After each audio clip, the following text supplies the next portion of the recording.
আসন্ন ত্রিস্তর পঞ্চায়েতে মহিলা কংগ্রেস থেকে প্রার্থী নির্বাচন সহ একাধিক ইস্যুতে আজ মহিলা কংগ্রেসের এক গুরুত্বপূর্ণ সভা অনুষ্ঠিত হয় প্রদেশ কংগ্রেস ভবনে। উক্ত সভায় উপস্থিত ছিলেন প্রদেশ কংগ্রেস সভাপতি আশিস কুমার সাহা, বিধায়ক সুদীপ রায় বর্মন, মহিলা কংগ্রেস সভানেত্রী সর্বাণী দাস ভট্টাচার্য সহ অন্যান্যরা। আজকে আমাদের ত্রিপুরা প্রদেশ মহিলা কংগ্রেসের তরফ থেকে যে বৈঠক, সেটা ত্রিস্তর পঞ্চায়েত নির্বাচনকে সামনে রেখে আলোচনা করার জন্য এবং আগামী দিনে আমরা কিভাবে পঞ্চায়েত নির্বাচনে সমস্ত যেখানে মহিলাদের সংরক্ষিত আসন আছে সেই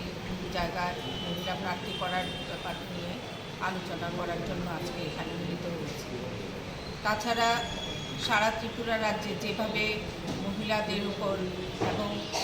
ছাত্রী থেকে শুরু করে সমস্ত স্তরের মহিলাদের উপর যেভাবে নির্যাতন চলছে এবং পাশাপাশি কোনো সুরাহা এই বর্তমান বিজেপি সরকার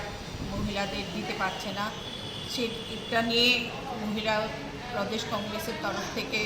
নানাবিধ কীভাবে তাদেরকে প্রতিরোধ করা যায় সেই জায়গায় আমরা লড়াই করার জন্য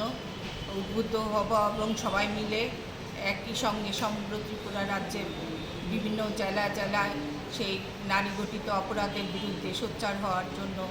আজকে আমরা সবাই এখানে সিদ্ধান্ত নিয়েছি এবং আগামী দিন সেই লড়াইয়ে সমস্ত জেলা মহিলা কংগ্রেসের সভানেত্রীগণ, ব্লক নেত্রীগণ সবাই সেই লড়াই জারি রাখবে। বিভিন্ন মহকুমাকে গিয়ে সেইভাবে পঞ্চায়েত এবং